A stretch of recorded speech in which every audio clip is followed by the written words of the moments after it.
พากันเห็ดอย่างนี้นี่ก็จุ่มกันอยู่เนาะมาเด้อสบายดีโอ้ยสบายดีทางน้องไส้เพื่อนโอ้เอาแบบนี้เลยบ่เดี๋ยวบอกป่าอีกเลยสุดจัดเสียดายเนาะพี่น้องมือขึ้นเทือนเนาะบ่ได้มาขึ้นเทือนน้องไส้เพื่อนบ่ได้มาแสดงความยินดีกับน้องไส้เพื่อนเนาะเลยก็บ่เป็นหยังพี่น้องมาแสดงความยินดีตามหลังอันนี้ก็ดีใจน้ำน้องไส้เพื่อนพี่น้องมือขึ้นเทือนคนลายบ่โดยลายอ๋อนะบ่าวมาอ๋อได้ยินทางบ่าวเล่าเพิ่นเอาอยู่ว่าน้องไส้ทำหาละบ่าวคือบ่มาเพราะว่าละบ่าวก็ข้าวเวียกเนาะข้าวเวียกอยู่เพื่อนเนี่ยก็เลยบ่ได้มาน้ำหมู่น้ำทีมงานพี่น้องพี่น้องเนี่ยเอาเงินให้น้องไส้เพิ่นไปซื้อกินอยู่โรงเรียนเนาะโดยขอบใจหลายเด้อมือขึ้นเทือนก็บ่ได้มาขึ้นน้ำหมู่พี่น้องเลยได้มาแสดงความยินดีตามหลังน้ำน้องเพิ่นเนาะซะละบ่าวกลับก่อนเด้อเดี๋ยวกันหน้าเดี๋ยวสิมาหาใหม่เนาะขอให้อยู่ดีมีแห้งความเจ็บบ่ให้ได้ความไข้บ่ให้มีขอให้ลำรวยๆเด้อก็ฝากถึงพ่อแม่พี่น้องฝากติดตามในเด้อสังบ่จอดโดยบ่จอนก็เว้าบ่ค่อยเป็นบ่ค่อยเก่งเนี่ยพี่น้องเอ้ยจังได๋ก็ฝากเป็นกำลังใจให้บ่จอนนำเนาะโดยบ่จันเฮาอีกอย่าพัก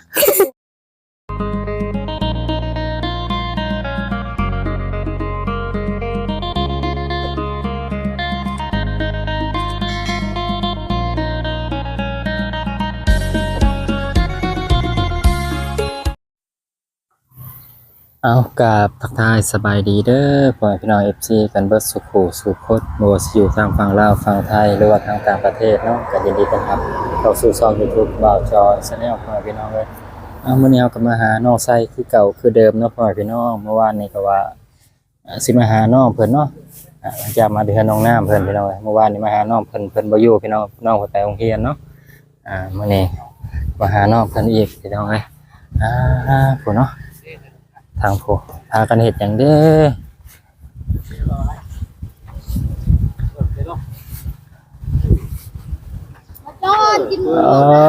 แต่พากันเห็ดอย่างเด้นี่ก็จุ่มกันอยู่เนาะมาเด้อสบายดีโอ้ยสบายดีทางน้องไส้เพื่อนกินหมูกระซ้อมาแต่บ้านเท่าหมดแล้วหมวกกระซ้อมาแต่บ้านผมว่าเนี่ยบ้านได้มาแต่เรือนเท่าหมดแล้วโอ้เอาแบบนี้เลยบ่เดี๋ยวบอกป่าอีกเลยสุดจัด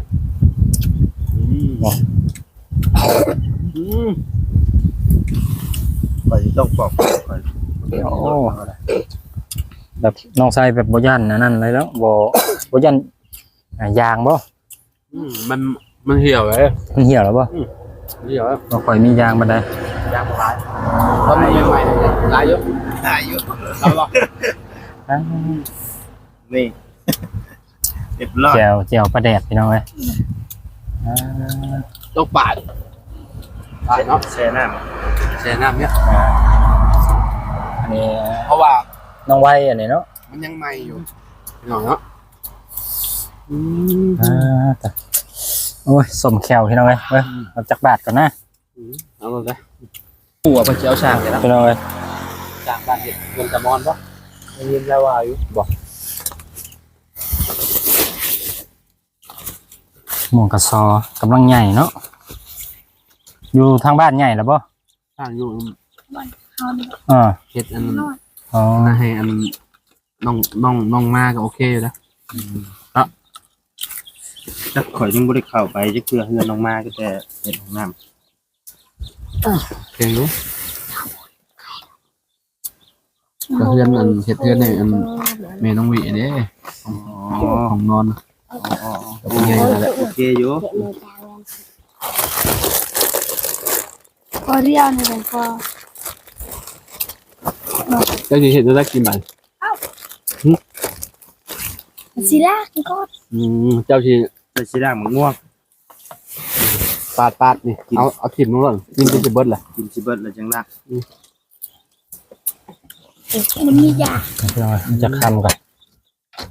แกง่วงเนาะอย่างมันสมมาเลย ตอนเฮาอยู่ฝั่งไทยน่ะ จ้ะ เขาหยาดมังม่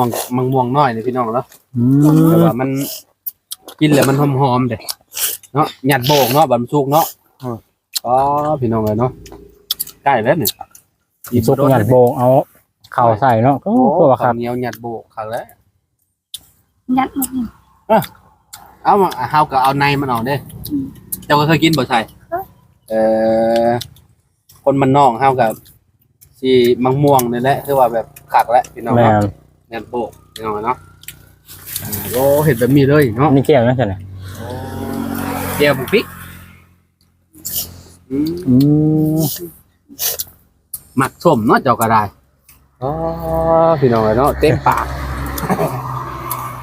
แบบบอในออกเลย ก่อยก็กินใน กินข้างในเลย ในมันก็บ่เป็นหยังดอกกินก็ได้มันจังกัดไปนำ มันอยากฝาดเลย แม่นให้มันปาดๆนี่นั่นนึงมาเถอะหน้าเนี่ยยันแบบ อืม เพราะว่ายันมันเข้าแกนอยู่เขาว่ามาเถอะหน้าเนี่ย มาเถอะนามากินเพื่อนน้องไส้ก็ได้ เนาะเด้แม่นบ่ต้นน่ะบ่ แม่น แม่นไปน่ะ เจ้าเอาไปขายบ่น้องจ๊ะ กิน กินเนาะน้องดาวบ่น้องดาวคือว่าแล้วลูกกินนมเนาะกินบ่ได้หรอกโอ้น้องเนาะเอาไปสุดตีมจนเอื้อก ป้าดอะเดี๋ยวมาเอาเดี๋ยวเก็บแขวเลย เมื่อวานนี่ซุ่มอันน่ะไผเนี่ยกินเมื่อวานอยู่บ้านน้องน้ำกินมะม่วงนะฮะ มีหลายคนอยู่ ยำโป๊ะโป๊ะเลยแต่พี่น้องเนาะมันยังบ่ได้ใหญ่ปานใดนะ เขาได้กินใช่ไหมเนาะ มีกินแบบว่าใหญ่ลายมันก็บ่แซ่บคือบอกลายเพิ่นว่าปอกกะเพิ่นออก เป็นนั่งคือปอกปอก มัน มันคมบ่หรืออะไร บ่สะใจแล้ว โอ้ กินแบบสม ต้องเอาไปเปรี้ยวแห้งติ ๆหน่อย ลูกชายจักบาทดูเอาจักบาทดูอืม 10 บาทเด้อ เอาหน่วยเลยอืม อ๋อเห็นพี่น้องอืม เบิดเจียว อ๋อมันมีโอ้ เป็นคนจังหวัดบาเซียนเด้อ ใส่ซองลูกรถประกบกัน อ๋อ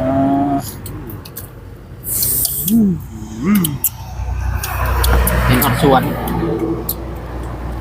มะม่วงกับซอนี่ต้องเจียวปลาแดกให้เข้ากัน แม่ จริงกับเจียวโปงจะบ่อยากปันใดได้ เข้าแล้วเดี๋ยวพุงภูเขาแล้ว โอ้พ่อได้ขอบมันเนี่ย พอแล้วพอแล้วพอแล้วพอแล้ว เบิดเลยเด้ เด้ยังมีอยู่เด้ เบิดเลย หมดแล้วพ่อ อืม ยางมันเหมือนคันคอนะ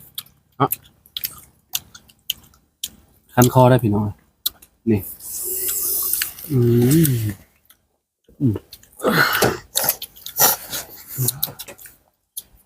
กินแกงง่วงพี่น้องเอ้ยแดดๆนี่กิน ไว้กับ ส้ม ไข่งึ่งอยู่พี่น้องเนาะ เอามือเพิ่นเป็นหยัง ทำบอลไล่มือไปผมเป็นกี่ไข่เอาปบเด้ปบเป็นคนที่มาจับเพิ่นว่ะแจ้บ่ได้แม่ลบ ใช้เป็นข้างใดฮะ ทางชาย อันนั้นยิ่งเลย แบบว่าข้นอะไรบ่ เด้งเลยเจ็บบ่หามตอนนี้คือเครื่องเนาะคือนี่มาเห็นเพิ่นอันน่ะคือสิให้เนี่ยแค่เพิ่นเป็นวัดเฮ็ดกื้ออยู่อากาศมันบ่ได้คือเก่าได้เด้อตกอันน่ะยามแรงมาในพัดลมอยากเย็น เนื้อคนยัง ๆบัดตอน ลาย บัดตอนเช้านี่ก็บัดหนาวบัดตอนช่วยๆมาบัดร้อนเอานี่คือตอนนี้แล้วนี่ ตอนนี้คือแบบโคตรร้อนเลยตอนนี้แต่เบิ่งว่าบ่แรงนี่ เย็นจิจัด มาเย็น สาม จะจัก น้ำก็2-3เทื่อเลย ฮะเจ้าอาบน้ำต้องเพื่อ ร้อน อาบลายกับบดี มันแบบเวลาเขาฮ้อน แม่น ไปอาบน้ำ แล้วฮ้อนแล้วไปอาบน้ำมาเดี๋ยวเป็นไข้เป็นหยังได้บ่สบาย คือเฮาอ่ะช่วงนั้นน่ะบ่นักพี่น้องเอ้ยเนาะว้าวกาพี่ออกทางดังเนินๆจังได๋บ่อันนี้เริ่มไข้มาแล้ว ข่อยนักจริงครับ ฮะเป็นนี่แล้วบ่เจ้า เมื่อคืนนี่ไม่ได้นอนเมื่อคืนนะ อ๋อไผเฮ้ยไอข่อยแล้ว เจ้าบ่โอ้รอบเช้าหัวอง ข่อยแล้ เพ ว ราะว่าเบาน้อยเชียงรายบ่ ข่อย นอนจะมารับอ่ะ เอ้าได้ยินเสียงอายเนาะตอนเช้า มือลงไปก็เมียพาไปนอนอยู่คลินิก อืม เครื่องมือ ไปใส่ยาบ่ มาตัวฮะ ตุ เม่น คือว่าแหละเป็นน้ำอากาศเนาะมัน ใครๆเนี่ย สิว่าจังได๋ ขึ้นมาเหนือบัดพออากาศมันร้อนเย็นๆอีกครับอีก ร้อนๆหนาวๆมันแบบมันบ่คงที่ ไอแน่นเบิดหนา คือก่อยมื้อนั้นก็ซื้อยาก็กินช่องเถื่อบ่ได้เมื่อยสงสัยแพ้ยาแบบพระเจ้าจันทร์ให้เป็นชุดเลยเด้ ยาน่ะ เลิกกินเลยผมยาแก้ไอเด้ ยา แก้ไอกับ มันยาเป็นชุด ยา มันแห้งเลย เองนะแต่ว่ามันมี6 เม็ดให้กินเถื่อเดียว6 เม็ดแบบเอากินข้าวปุ๊บแล้วเขาก็กินยาตามลงไปแบบก็ยังเมื่อยคือเก่ามันแบบว่ามันเห็ดให้เฮาอันห่างกายเฮาบ่ไหวพี่น้องเนาะแบบพอขอจนเลิกกินเลยนะยังมีอยู่สิกินบ่ยาแก้ไอมันเป็นยาแก้ไอแล้วก็ยาแก้อักเสบนำมีแบบแล้วก็ยาไ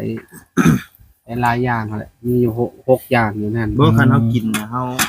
าไปพักผ่อน แม่นเขาต้องพักผ่อนนะ คันเฮากินเฮาไปเฮ็ดเบี้ยเฮาสิรับ แม่นมีต้นหนึ่งน่ะเราว่าให้กินอันตอนนอนเด้อเราว่าตอนเจ้าขับรถจะบ่ต้องกินเนาะชื่อว่าเกือบ200,000อันนั้นยังมีอยู่แหละโอ้มากกะลิเนี่ยน้องชัยเนาะ น้องไส้คือจะมักกินส้มขนาด กินส้มได้มื้อนั้นตำหมี่ให้กินก็บ่กินแท้กินหวาน พากันกินส้มกินข้าวกินน้ำแล้วบ่อืม ท้องดีใกล้เนี่ยดอกท้องบ่ดีบ่ดีอยู่เนาะ รุ่นหนึ่งตื่นตัดเลือกออกมันจะทอด เออคือน้ำบ่าวกินหลายก็ธรรมดาน้ำบ่าวกันนะตอนเช้าพุ่นเด้ บดตอนเช้าก็ไม่ได้ค่ะ ข่อยกินชมกินหยังบ่ปานใดคันกินแกงหน่อไม้เจ็บแล้ว อืม มันแพ้กระเพาะ แล้วแต่คนแพ้เนาะ คือค่อยบัดยามอยากเป็นก็เป็นกินชมนี่แต่แนมกินเล่นละพระเจ้าบอกให้ต้องกินในลายกินจนอิ่มผมพระเจ้าว่ากินพออย่างๆนี่มันสิแพ้ก็เจ้าว่าเนาะกิน ใส่ ต้องกิน สด ตาม เนาะ ระบบรสเต็มระบบจุดสดอ๋อเบิดเลยแซ่บด้วยน้องไวนี่ แก้วไม้แดงนี่ บ่น้อยเชียงรายตัว เด้นี่เจียวนี่เจียวจ้ำบ่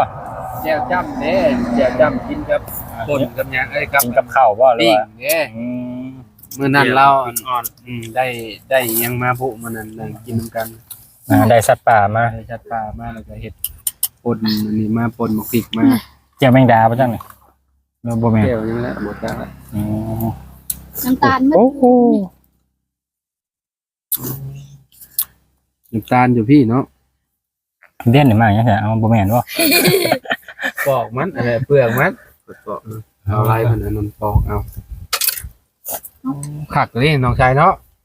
กินจนแบบอ๋อพี่น้อง จมเพิ่นจมอยากอยู่ มากินส้มขนาดเนาะ อยากชมนี่นั่นยังมีติดในรถก่อนนะ เอามาหลายเติบได้วันนี้เนาะ ประมาณละเติบว่าสิเอาอันมาสู่น้องใจกินก่อนนะได้กินสมใจแล้วนะชายเนาะ เลยยังอิ่ม ยังบ่อิ่ม ยัง บ่ บ่อิ่ม ไปขึ้นเอาในต้นเจ้าพวันนี้ไป ใหญ่แล้วบ่ต้นเจ้าน่ะ เลยเนี้ย ซ้ำได้แหละ พอดีกินแล้วสำนี่ก้อยนี่เนาะนี่โป่นพอดีน่ะยำกรอบๆเลยนะเผ็ดนะมัน ลดลงยำ ปะจอนหมักใส่ก้อยบักม่วงนะกับผมหมวกกระชอนะ โ โอ้ก้อยใส่ ไว้ ก ก ระ ระ ป๋ ป๋ อ อ ม มเนี่ยป้าจะขนาดได้ยามเนี่ย 2 โมงไปเฮียนบ่ มองเลิก ใกล้แล้วติโอ้สิเข้า2 โมงเลยไปชาน้องชาย หน่อย ไปโรงเรียนแหละบัดนี้น้องไว้ไปโรงเรียนแหละพี่น้องเนาะเอาหายไปไว้เด้อบังลาเด้อเอาพ่นเรื่อยๆยานะบ่าวเอาให้นะอัปเดตอาการล่าสุดเนาะพี่น้องเบิ่งอีกเทื่อหนึงก่อนนิดนึงพี่ปีนมืออันนี้พี่น้องเนาะนี่เห็นบ่เบ่งเรื่องอยู่เปรียบเทียบแต่กับเบื้องนั่นน่ะคนละลายเลยเด้น้องไอ้เนาะงอก็บ่อยากได้แล้วในมือนี่เนาะให้ก็เต้นตอด น้องใบกับเบิกมื้ออื่นบ่ น้องเขาจุนยันเพิ่นเป็นสนิทกันยังน้อยก่อนเป็นโคตรลายเลยก่อนจะยัน คิดชมนะ กินก็กินข้าวอีก อ๋อ กินแบบเพิ่นมากเนาะ เพิ่นก็มากินส้มเนาะป้า ใครก็โคตรมากเลย คือบ่จอนี่กินบ่ได้หลายกินและย่านเจ็บท้อง กินอันนี้หน่อยๆพอได้อยู่ พอดีได้ค่ะพอดี บัดมะม่วงบัดมันมีแบบบ่ปานใดเนาะยามแบบยามมันบ่มีผู้ก็ คือแบบโคตรยากเลยได้พี่น้องเนาะบัดยามมันมีหลายแบบธรรมดามีแบบเต็มอยู่ในเฮือนก็สะม้อยอยู่บ่ได้อยากกินนะยามมันบ่มีปูนสันหา เขาอยากกินแต่ยันเพิ่นหาย ใช่ ยังน้อย ใช่มะม่วงนะนี่ใช่มะม่วงนะฮะอาโกบ่ให้ดอกกินหมดเลยเป็นยา กินเป็นสิเลตีค่ะทั้งนั้นเนี่ย หนึ่งมาเข้ามั่งบ่ลูกวันนี้นะบ่าวก็เอามาบักหลายเด้ โอ้มาเต็มเพื่อนก็คือกินหมด บ่มาเป็นเพื่อนกับเบิร์ด บ่ดอก ไปชนะบ่าวไปป้าเด้อไปโรงเรียนเด้อบัดนี้เด้อชายเด้อขอบมุกขอบใจหลายๆเนาะมังม่วงน้องชายเอามาให้กินพี่น้อยเนาะ บ่เขาสนใจนะเบา เด้อคือกันนั่นแหละ พี่น้อยเนาะเอามาสู่กันกินพี่น้อยเนาะไปใช่พี่น้องเนาะขอบมุกขอบใจหลายๆเด้อที่ติดตามเด้อขอบคุณ FC ทุกคนเลยเนาะเอาสบายดีเด้อน้องชายน้องไว้ไปบักละพี่น้องเว้ยตอนนี้ทางน้องชายเพิ่นก็กำลังเตรียมตัวสิไปโรงเรียนพี่น้องเว้ยเพิ่นน้องชายเพิ่นก็ยังคือเก่าพี่น้องเว้ย ทักใกล้ เฮ็ดเป็นครัวเฮือนห้องน้ำเพิ่นก็ยังขาดบล็อกเนาะเนาะพี่น้องน้องชายเพิ่นก็กำลังสิไปโรงเรียนเนาะเป็นจังได๋สวนผักเจ้า เป็นแบบนี้ อืม มดเป็ดกิน เป็นจังได๋ผักบงเจ้าน่ะ เป็ดกินมาได้ เป็ดกินเบิดเลยอ๋อปลูกยังแหน่ใส่ได้หั่นน่ะ เนี่ยค่ะ ไป ผักปงมาแล้วแต่มันเป็ดผักปงมาแล้วแต่มันกิน ใส่ผ้าไปเบิ่งสวนผักเปิดก่อนเนาะ นี่ผักสลัดเกิดซ้ำนี่ซื่อๆมันอันนั้น อันนี้ผักสลัดบ่เนี่ย โดย อ่า เกิดน้อยเดียวดิปลูกผักบงบ่นี่ผัก บ่ กา แบ ด บเป็ดแหบเบิดเนาะเฮาบ่มีแบบว่าตะนางแบบว่ามาข้างอ้อมต่างหากพี่น้อย ผักกาดนี่เบิ่งผักบงข่อยมันกิน แต่ก่อนใหญ่สูงเลยแหละ อ๋อนี่เด้อผักบงกับเรือแต่ตอ โดย อันนี้ผักหยังอันนี้ ผักกาด อ๋อเสียดายเนาะพี่น้องมื้อขึ้นเฮือนเนาะบ่ได้มาขึ้นเฮือนน้องไส้เพิ่นบ่ได้มาแสดงความยินดีกับน้องไส้เพิ่นเนาะ โดย ก็บ่เป็นหยังพี่น้องเอ้ยมาแสดงความยินดีตามหลังอันนี้ก็ดีใจนํน้องไส้เพิ่นพี่น้องเอ้ยมื้อขึ้นเฮือนคนหลายบ่ โดยลาย อ๋อ เอ้ยนะบ่าวมา อ๋อได้ยินทางเบาเล่าวเพิ่นเว้าอยู่ว่าน้องไส้ถามหาละบ่าวคือบ่มาเพราะว่าละบ่าวก็ข้าวเวียกเนาะข้าวเวียกอยู่เฮือนแน่ก็เลยบ่ได้มานํน้ำหมู่นํทีมงานพี่น้องเอ้ยมื้อขึ้นเฮือนได้หยังให้แขกคนจีน ได้สินงัว อ๋อได้สิ้นงัวแต่พ่อได้พ่อไปไปใส่ พอเพชรเวียกแล้ว ไปเฮ็ดเวียกแล้วไปจักมื้อแหละ ไปวันที่19ไปแต่วันที่19ไป19แบบว่าไปกลับมาบ่หรือว่าไปอยู่พุ่น ไปอยู่พุ่นเลย อ๋อไปอยู่พุ่น โดย ไปหลายมื้อเนาะพี่น้อง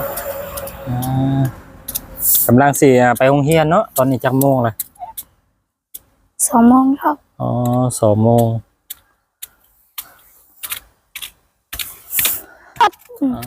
พี่น้องต้นกิเล็กกะอ๋อ รอบนั้นก็ว่าสิให้น้องไส้เก็บให้พี่น้อยก็บ่ได้เก็บเนาะบัดเมื่อรอบหน้าก็พี่น้อยให้น้องไส้เพิ่นเก็บให้เอาขี้เหล็กกับโป่งก็กำลัง ผัก งา เล็บ ม งามๆเบิ่งทางพุ่นอู้คนงามเด้อผักเล็ก คุณเนาะ เลย เพื่อนครัวยังขาดยังไงเพื่อนครัว ขาดหลายอย่าง ขาดหลายอย่าง เลยเฮาก็บ่ฮู้คือกัน ทั้งแห่ทั้งทรายเนี่ยเป็นทางไผ่ทางลุงหนวดบ่ เลยทางลุงหนวด อ๋อสร้างนี่ได้แล้วบ่สร้าง สั่งอะไรแล้ว อ๋อสร้างที่ว่ามาเฮ็ดเฮือนนี่บ่ เลย อ๋อ บ่แม่น คนใหม่บ่ บ่ฮู้คือกัน อ๋อยังบ่ฮู้เนาะ โดยเฮายังบ่จักคือ น้อง ถ้า ใส่ เบิ่งลุงเฮิม ถ้าฟังทางลุงเหิมเพิ่นเนาะ เลย เนาะพี่น้อยเดี๋ยวสิให้น้องใส่เป็นไปโรงเรียนก่อนเนาะอยู่โรงเรียนก็มีร้านค้าซื้อข้าวต้มขนมอยู่บ่ โดย อ๋อเดี๋ยวเลยพี่น้องเดี๋ยวสิเอาเงินให้น้องใส่เพิ่นไปซื้อขนมเนาะอยู่โรงเรียนซื้อกินน้องก็ไปบ่โรงเรียน น้อง น้องวัย โดย อ๋อ ไปนำกัน พี่น้อยเดี๋ยวเอาเงินให้น้องใส่เพิ่นไปซื้อกินอยู่โรงเรียนเนาะ โดยขอบใจหลายๆเด้อ มื้อขึ้นเฮือนก็บ่ได้มาขึ้นน้ำหมู่พี่น้องเอ้ยได้มาแสดงความยินดีตามดังน้ำน้องเพิ่นเนาะ โดย เดี๋ยวเอาซะระบ่าวกลับก่อนเด้อเดี๋ยวกันหน้าเดี๋ยวสิมาหาใหม่เนาะ ขอให้อยู่ดีมีแห้งความเจ็บบ่ให้ได้ความไข้บ่ให้มี ขอให้ลำรวยๆเด้อก็ฝากถึงพ่อแม่พี่น้องฝากติดตามในเด้อสังบ่จอด โดยบ่าวจอนก็เว้าบ่ค่อยเป็นบ่ค่อยเก่งนะพี่น้องเอ้ยจังได๋ก็ฝากเป็นกำลังใจให้บ่าวจอนนำเนาะ โดย เอ้า บ่จันเอาอีกแล้ว เหยียบพัก อย่าพักโอ้เอาโอเคฝากพี่น้องสำหรับคลิปนี้ก็บ่าวจอนก็สิขอจบคลิปไว้สำนี้ก่อนเด้อก็ฝากกดไลค์กดแชร์กดติดตามและเป็นกำลังใจให้บ่าวจอนนำเนาะสำหรับคลิปนี้ก็ไปแล้วสบายดีสวัสดีพี่น้องโดย